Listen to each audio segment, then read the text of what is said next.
दोस्तों भारत में आने जा रहा है big daddy of all ports. ये दुनिया के टॉप 10 में शामिल होने वाला है। अगर अभी का आंकड़ा देखें तो पांचवें छठे नंबर पे दुनिया के सबसे बड़े पोर्ट में से एक होने वाला है। दोस्तों ये पोर्ट अगर आप देखें तो इतना बड़ा होगा और इस प्रकार से स्ट्रेटेजिकली इसको बनाया जा रहा है कि ये इंडिया का गेटवे होने वाला है आईमेक के लिए, India middle east European economic corridor के लिए। ये गेटवे होगा इंडिया के लिए international north south transport corridor और साथ ही साथ चाबहार पोर्ट के लिए भी। लेकिन दोस्तों एक समस्या है, इसके खिलाफ प्रोटेस्ट हो रहे हैं। दोस्तों 76,000 करोड़ रुपए के निवेश से ये पोर्ट बनने वाला है, लेकिन अगर आप देखें तो इसके खिलाफ बहुत ज्यादा प्रोटेस्ट हो रहा है। पॉलिटिशियंस भी इसके खिलाफ बोल चुके हैं कि मेरी सरकार आएगी सबसे पहले इस पोर्ट को हम स्क्रैप करने वाले हैं। आप देख सकते हैं उद्धव ठाकरे जी ने ऐसा बयान दिया था 12 अप्रैल 2024 को। दोस्तों आप देख सकते हैं इस पोर्ट के खिलाफ, जिसका नाम है वाधवन पोर्ट, अपोजिशन हो रहा है विलेजर्स के द्वारा। तो क्या कारण है और ये पोर्ट क्यों इतना बड़ा गेम चेंजर है, आज के इस वीडियो में इसी पर चर्चा करने वाले हैं। साथ ही साथ जानेंगे क्या कारण है जो अपोजिशन भी देखने मिल रहा है। दोस्तों वेडनेसडे की बात है, यूनियन कैबिनेट ने अप्रूवल दे दिया all weather green field deep draft major port Vadhavan, जो कि मुंबई से 130 किलोमीटर की दूरी पर होगा। अगर आप देखें तो दोस्तों पालघर डिस्ट्रिक्ट में ये होने वाला है। यहां पे आप देख सकते हैं गुजरात बॉर्डर है, उसके बाद दमन दीव आता है और सिलवासा के पास यहां पे आप देख सकते हैं this is the Vadhavan port. Mumbai से करीबन 150 किलोमीटर ये दूर है।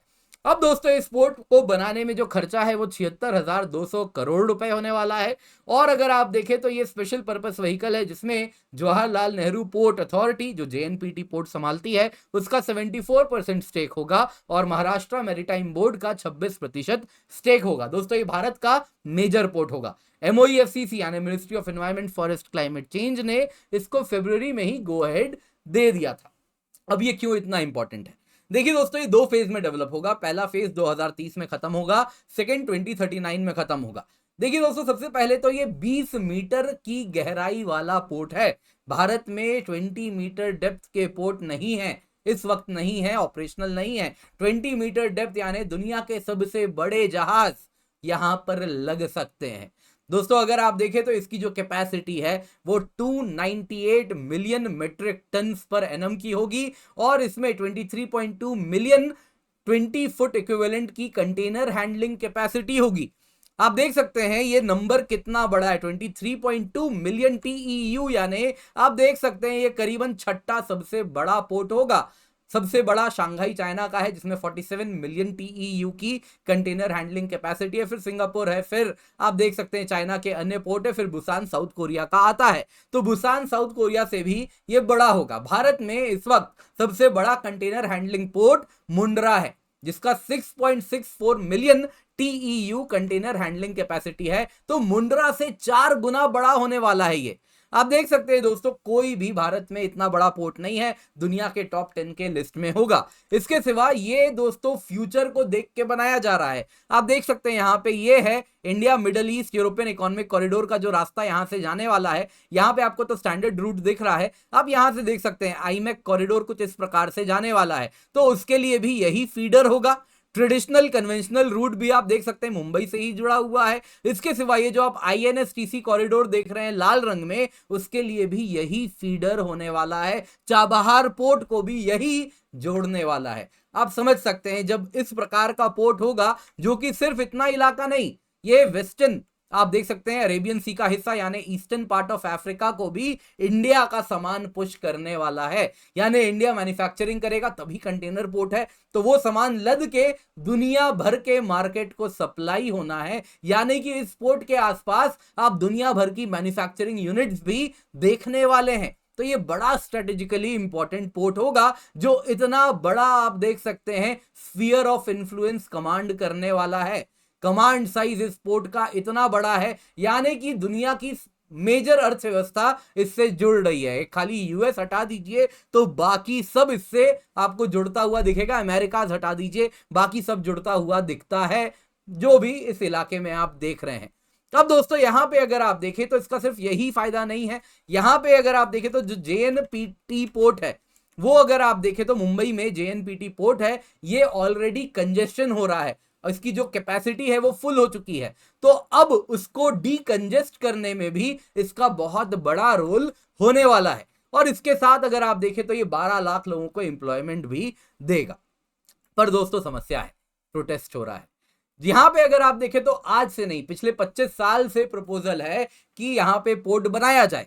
25 साल पहले भी बनाना था, लेकिन वहां पे जो लोकल्स हैं तब से प्रोटेस्ट कर रहे हैं। उनका कहना है ऐसा अगर आप पोर्ट बनाएंगे तो आसपास का जो गांव है जो पोर्ट वाले इलाके में, वो सब सबमर्ज हो जाएगा, समुद्री पानी कुछ उस इलाके में घुसेगा और वो इलाका सबमर्ज हो जाएगा। इस इलाके में फिशिंग सबसे बड़ा एम्प्लॉयमेंट जनरेटर है, लाख्स ऑफ पीपल इस इलाके में फिशिंग करते हैं। आप देख सकते हैं दोस्तों, ये जो पूरा इलाका है, आप देख सकते हैं ये जो गल्फ ऑफ खंबात है और इसके आसपास का इलाका बड़ा ही बढ़िया फिशिंग ग्राउंड है, और यहाँ पे काफी बढ़िया फिशिंग भी इस इलाके में होती है। तो इस इलाके में जो फिशिंग होती है उनको बड़ी समस्या है कि जैसे ही ये पोर्ट बनेगा ये इलाका डूब जाएगा, और इस वजह से जो गांव हैं वो फिशिंग नहीं कर पाएंगे।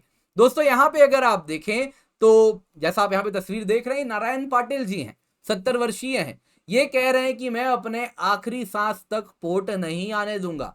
वो कह रहे हैं ये पोर्ट बनेगा, रोड से, रेलवे से जुड़ेगा, पूरा का पूरा इलाके में मैंग्रोव बेल्ट है, ग्रीन ट्रीज हैं, फार्मिंग लैंड है, वो सब डूब जाएगा, हमको रिलोकेट करना पड़ेगा, ऐसा इनका दावा है।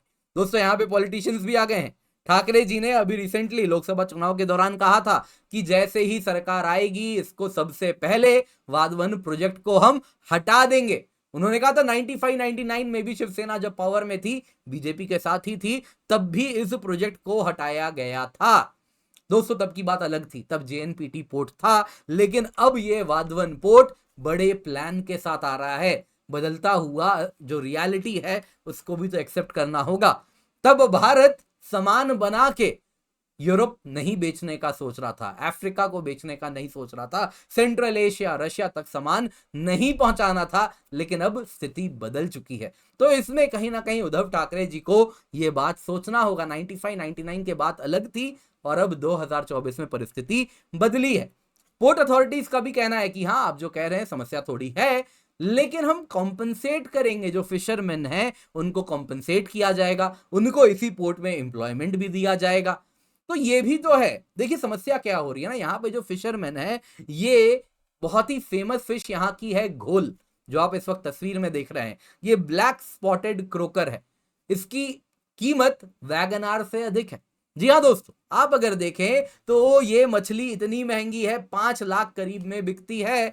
ईस्ट एशिया में जो चाइना वाला इलाका है, चाइनीज मेडिसिन में इसको काफी ज्यादा प्राइस किया जाता है, काफी ज्यादा कीमत चाइना में अमीर लोग इसको देते हैं, और इसलिए यहां से पकड़ के इसे चाइना भेजा जाता है। तो वो फिशरमैन को थोड़ी सी दिक्कत हो रही है। IUCN में वैसे ये नियर थ्रेटेंड है, आपको बता देता हूं। इसके सिवाय इस इलाके में सी एयर है, क्रैब्स होते हैं, स्टारफिश है, सॉफ्ट कोरल है, लॉबस्टर है, और अन्य प्रकार की मछलियां और बाकी समुद्री प्रजाति भी पाए जाते हैं।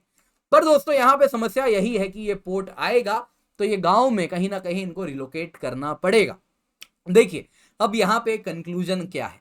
कंक्लूजन ये है कि जब समस्या सही और गलत के बीच में चुनने में कभी नहीं होती, डिलेमा तब होता है जब आप दो सही को चुनना आपको होता है।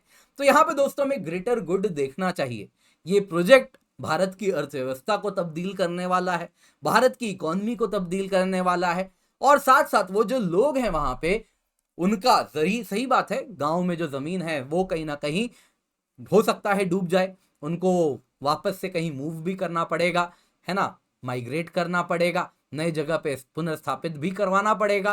तो यहाँ पे जरूरी है कि उनको बड़े ही अच्छे से कॉम्पेंसेट किया जाए। मैं अपने गांव की बात करता हूँ। हमारे गांव में काफी साल से डेवलपमेंट आया नहीं था। डेवलपमेंट तब आया जब अडानी का पावर प्लांट बना हमारे यहाँ। सच कह रहा हूं आपको, अडानी का पावर प्लांट बना, काफी महंगे दाम पे जमीन हमसे लिया गया, अडानी ने जमीन लिया, अच्छा खासा कॉम्पनसेशन दिया, आज वहां पे चौड़ी सड़कें आ चुकी हैं।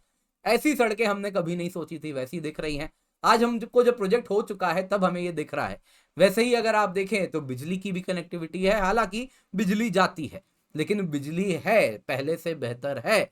इसके सिवा अगर आप देखें तो आज गांव में वो लोग दुखी हैं जिनकी जमीन एक्वायर नहीं हुई। जिनकी जमीन एक्वायर हो गई वो तो रातों रात बहुत अमीर हो चुके हैं। तो कहीं ना कहीं उसी प्रकार का कॉम्पनसेशन देना चाहिए इन लोगों को भी जिनकी जमीन ली जा रही है, ताकि वो खुशी के साथ जमीन दें।